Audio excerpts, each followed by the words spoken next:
The atmosphere outside the federal courthouse hung thick and heavy, as though the very air recognized the magnitude of what was about to unfold. Journalists jostled for position behind metal barricades, their recording devices thrust forward like weapons, all waiting for a single glimpse of the woman standing at the epicenter of a political firestorm.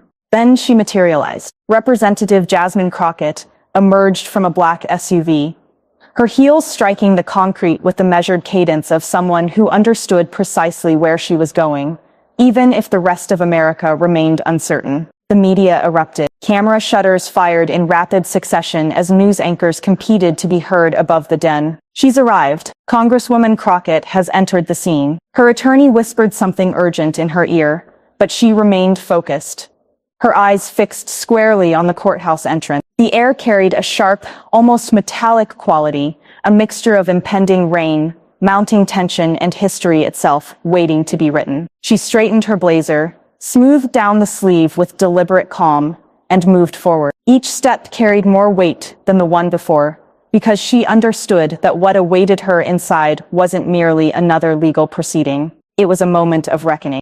Inside, polished marble floors reflected the harsh fluorescent lighting overhead. Federal security personnel lined the corridors. Conversations remained subdued, uneasy. As Jasmine passed, heads turned in her direction. Some expressions conveyed sympathy, others suspicion. She was positioned as the defendant today, accused of contempt, of defying congressional subpoenas, of crossing boundaries too many in Washington feared to even acknowledge. But the reality, the genuine truth beneath the surface, was that she wasn't entering that courtroom to mount a defense. She was entering to expose what had been hidden, and everyone from the journalists to the politicians watching could sense it. As she approached the imposing double doors leading to the courtroom, one of the marshals paused, examining her identification with an unnecessary level of formality. She handed it over without comment. The marshal studied the name, then looked at her face. His expression flickered briefly, from official detachment to something resembling uncertainty. "Proceed, ma'am." The doors swung open. The courtroom was filled beyond capacity. Every seat in the public gallery was occupied. Reporters, congressional staff members, activists, even a handful of senators pretending to merely observe. At the center sat Justice Clarence Thomas, presiding over this extraordinary hearing, something that blurred the traditional boundaries between legal proceedings and political theater. He glanced up as she entered, his expression inscrutable, a combination of weariness and quiet institutional authority. Beside him, a thick stack of documents sat untouched. Jasmine took her position at the defense table. Her attorney leaned close again, speaking in hushed tones. "Stay composed. Don't let him provoke you." She gave a small nod of acknowledgement, but her eyes never left Clarence Thomas. For a moment, the chamber was silent, except for the rustling of papers and the mechanical clicking of camera shutters. Then Thomas spoke. "Congresswoman Crockett." His voice rolled through the space, deep and deliberate. "You appear before this court facing serious allegations: obstruction, violation of congressional ethics regulations, and contempt of subpoena. Do you comprehend the nature of these proceedings?" Her response came measured, calm, yet carrying a weight that seemed to settle over everyone present. "I do, Your Honor. But I also understand that what's transpiring here isn't justice. It's retaliation." A ripple of reaction moved through the gallery. Thomas's brow lifted slightly, not in surprise, but irritation. "Miss Crockett," he stated, his tone tightening, "this is not a political platform. This is a federal courtroom." "With respect, Justice Thomas," she responded, her voice cutting through the tension. It became political the moment certain individuals decided that maintaining power mattered more than revealing truth. For a split second, even Thomas didn't respond. Then he leaned forward, fingers interlaced. "Congresswoman, are you suggesting this court lacks impartiality?" "I'm stating, sir, that impartiality died a long time ago, right around the time people stopped being held accountable for the money and influence they concealed behind closed doors." The room buzzed with reaction. Reporters scribbled frantically. The judge's clerk shifted uncomfortably in his seat. Thomas's tone grew noticeably colder. "I will remind you, Congresswoman, you are under oath." And I will remind you, Justice Thomas, she countered without hesitation. So are you. That response landed like a physical blow. Even her attorney froze momentarily, his mouth slightly agape. The courtroom murmured, but the judge raised his hand, restoring silence. Order, Thomas said sharply. This is your final warning, Miss Crockett. Do not transform this hearing into spectacle. I'm not the one transforming it into spectacle, she replied, her voice firm yet controlled. I'm here because I refused to sign a committee report that would have buried evidence of political payoffs. I'm here because I refused to remain silent while others profited from that silence. Thomas studied her intently. Do you possess proof of these allegations? She reached into her briefcase, extracting a thick folder. The leather creaked as she laid it flat on the table. I brought it with me, she stated. Emails, financial transfers, internal memoranda, names you'd recognize. The audience collectively inhaled. Thomas exhaled slowly, his gaze narrowing. You're treading on dangerous ground, Congresswoman. I've been on dangerous ground since the day I told the truth, she responded. For a long moment, no one moved. Then Thomas turned to the clerk. Enter into the record Exhibit A. Submitted by the defense. The clerk hesitated, glancing at the judge for confirmation. Thomas gave a curt nod. As the papers were handed over, Jasmine leaned back slightly, observing. Her heart pounded, but her expression remained still. The calm before a storm. Thomas began examining the documents. His eyes moved methodically, line by line. Every few seconds, his jaw tensed incrementally more, then he stopped. What exactly am I looking at here? He asked. The paper trail, she said evenly. Of who's been purchasing influence in Congress and who's been selling it. A wave of whispers filled the gallery again. Thomas closed the folder slowly, pressing his palm against the cover. His expression was unreadable. But there was something else present now. A faint recognition, perhaps even fear. You understand the gravity of what you're alleging, he said finally. I do, and I also understand why most people never make it this far. Her lawyer shifted uncomfortably beside her, whispering, Jasmine, this isn't. She raised her hand gently, signaling him to stop. Justice Thomas, she continued, I didn't come here to destroy anyone. I came here because this country can't continue pretending that corruption is patriotism. If that's a crime, then I'll accept the sentence proudly. For a moment, even the judge didn't speak. The silence stretched, thick and suffocating. Then Thomas leaned back, steepling his fingers. You speak about corruption as if it's something new, Congresswoman. As if you didn't choose to participate in the same system you're condemning. I didn't choose the system, she replied. I chose to fight it from the inside. That's why I'm here. That's why you're attempting to silence me. He raised an eyebrow. Attempting to silence you? Yes, she said firmly. Because you and I both know that once the truth leaves this room, it won't stop. For the first time, Thomas looked away. His hand moved toward the gavel, hesitating. The cameras captured that brief moment of hesitation before he spoke again. This court will recess for 1 hour, he announced. The gavel struck, but even as the sound echoed through the chamber, everyone understood this was no ordinary recess. Something irreversible had just begun. Jasmine remained seated as people began filing out, her hands folded, her eyes still fixed on the bench where Clarence Thomas had been sitting. She wasn't afraid anymore because now the truth was on record. Before we dive deeper into this absolutely explosive confrontation that has captivated the nation, make sure to hit that like button and subscribe to our channel. Activate that notification bell so you don't miss any of the political drama currently shaking Washington to its core. Now, let's continue with how this battle unfolds. Jasmine slowly rose from her seat. The marble floor echoed beneath her footsteps as she walked toward the gallery. Reporters were already whispering among themselves, phones buzzing, cameras sneaking photographs, even as court officers attempted to block them. Her lawyer touched her arm. We should exit quietly, he murmured. But she didn't. Instead, she turned toward the cameras, not to speak, not yet, but to look directly into the lenses, as if challenging the world to pretend it hadn't witnessed what just transpired. Her eyes communicated what her lips didn't. You can silence a voice, but not a record. Outside, The courthouse plaza had transformed into a battlefield of noise. Protesters on opposing sides chanted, their voices colliding in the humid air. Some carried signs reading "Justice for Crockett." Others held posters demanding her resignation. The tension was electric, pulsing through every shout, every flash, every broadcast feed cutting live to the scene. When Jasmine finally stepped outside, microphones swarmed around her like insects. "Congresswoman, are you under investigation? Do you plan to release the documents? Is it true you accused sitting members of Congress of corruption?" Her lawyer attempted to intervene. No comment at this time, but she lifted her hand. "I'll speak," she said. The crowd fell still. She looked straight into the nearest camera, her expression calm yet unyielding. "The truth doesn't need permission to be heard," she stated. "I didn't create this storm. I just stopped pretending it wasn't raining."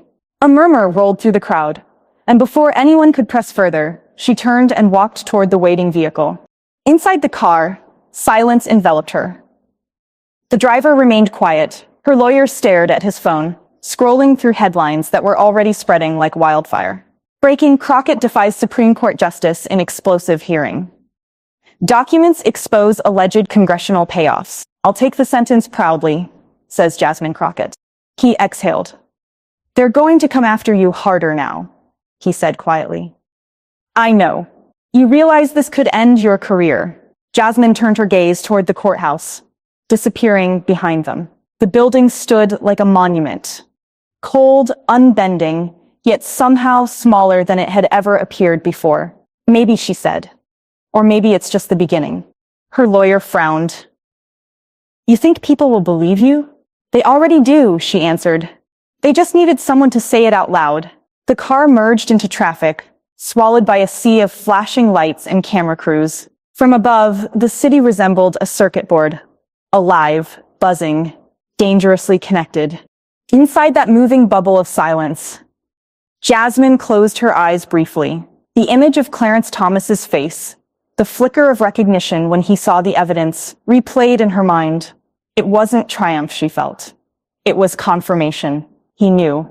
They all did. And for the first time in a long time, she wasn't the one on the defensive. The hour-long recess meant nothing. The machine outside was already running. Headlines, editorials, debates, accusations. Her name was trending on every platform, dissected by pundits and praised by the public. But none of it mattered. Because for Jasmine Crockett, this wasn't about a headline. It was about drawing a line in the sand and refusing to step back, no matter who stood on the other side. She took a slow breath and whispered, almost to herself, "Let them come." Outside, the rain began to fall. Soft at first, then harder, drumming against the car roof like distant applause. The city blurred beyond the window. Somewhere inside that storm, a movement had begun, quiet but unstoppable. And deep down, she knew that when the court resumed, nothing in Washington would ever be the same again. When the recess ended, the tension inside the courthouse had only intensified.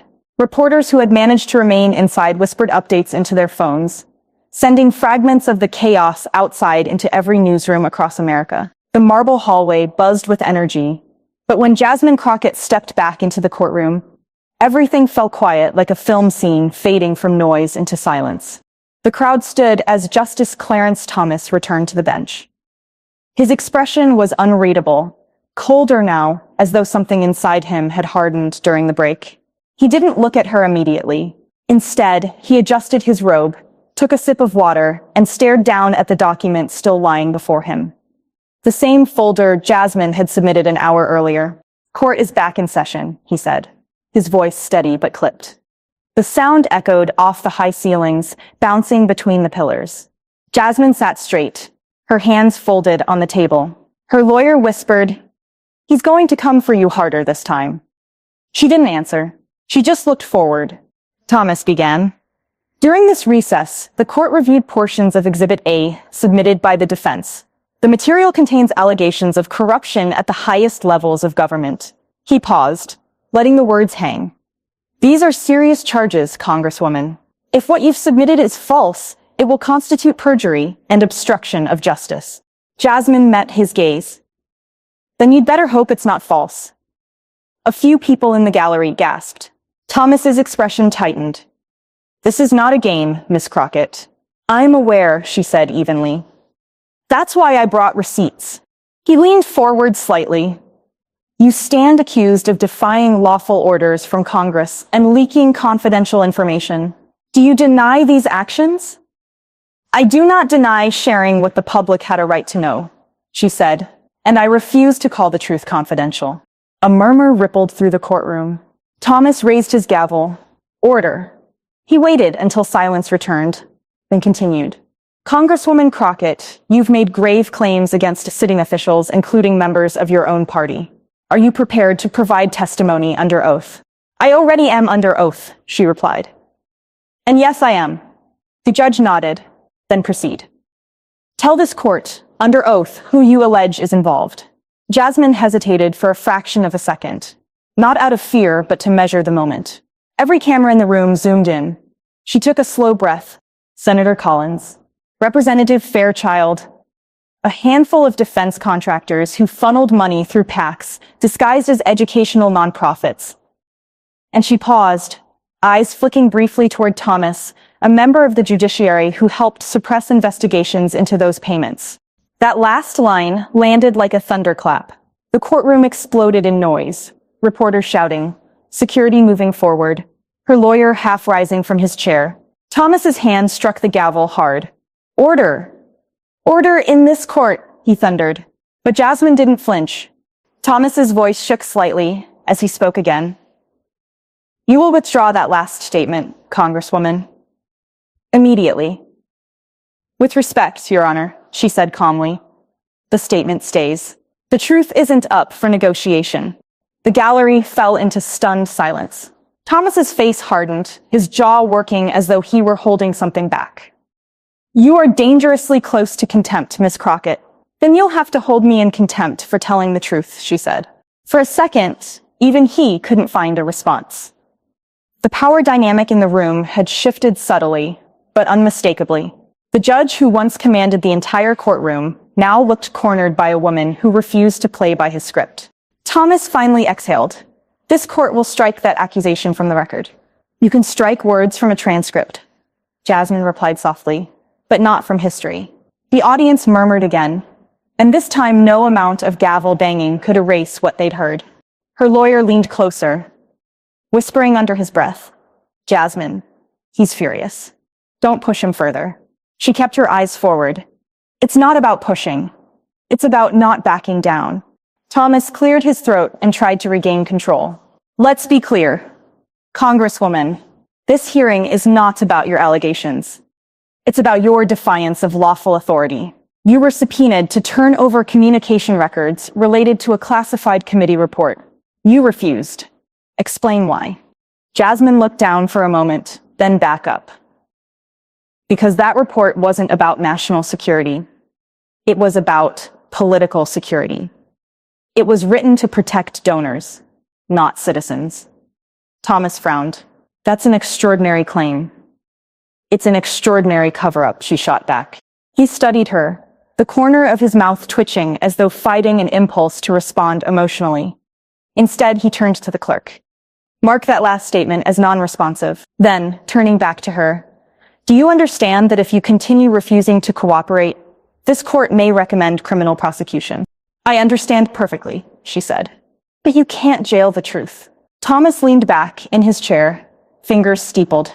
You sound more like an activist than a member of Congress. Maybe that's the problem, she said quietly. Too many members of Congress stopped being activists for the people who sent them there. That line hit the room like a sermon. Even a few reporters paused their typing. Thomas's tone dropped lower, colder. Do you believe you are above the law? No, I said. I believe the law should protect the people, not the powerful. He held her gaze for several seconds, neither blinking nor speaking. It was less a legal exchange now and more like a duel, one that neither could walk away from without consequence.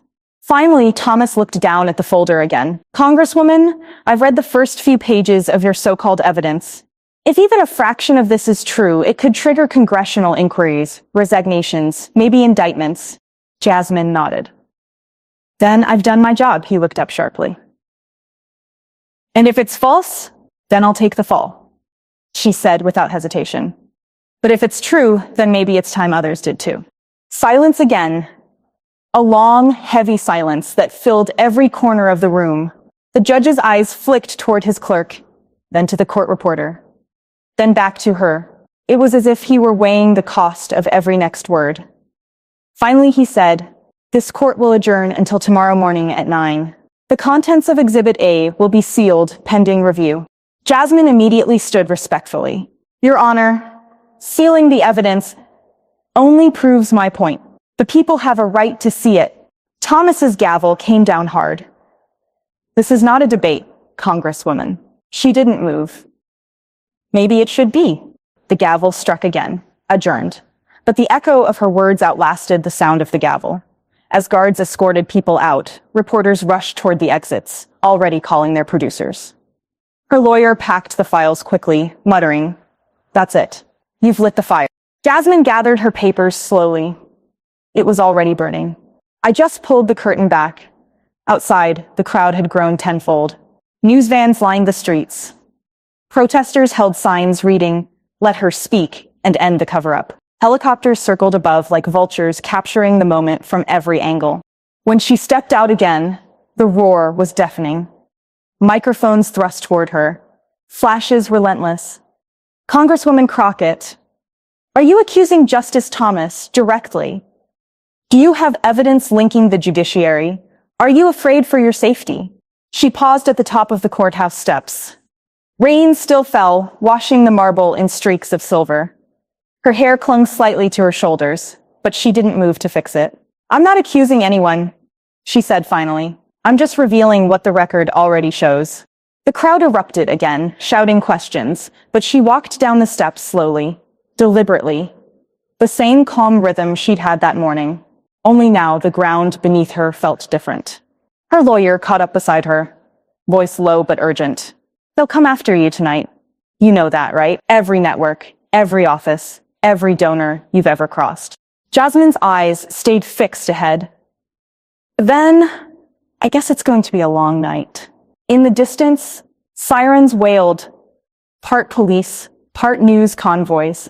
The city lights reflected off the wet pavement, flickering red, white, and blue like a distorted flag. For a brief second, she looked back at the courthouse, the symbol of power she'd just challenged.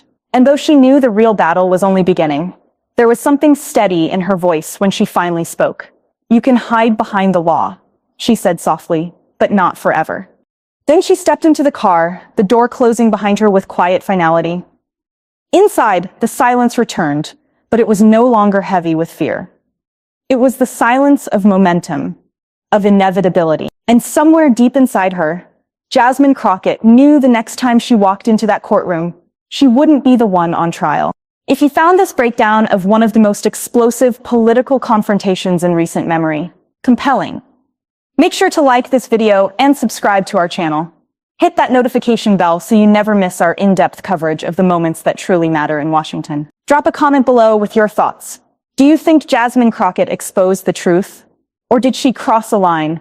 Let us know what you think, and stay tuned for more coverage as this story continues to unfold.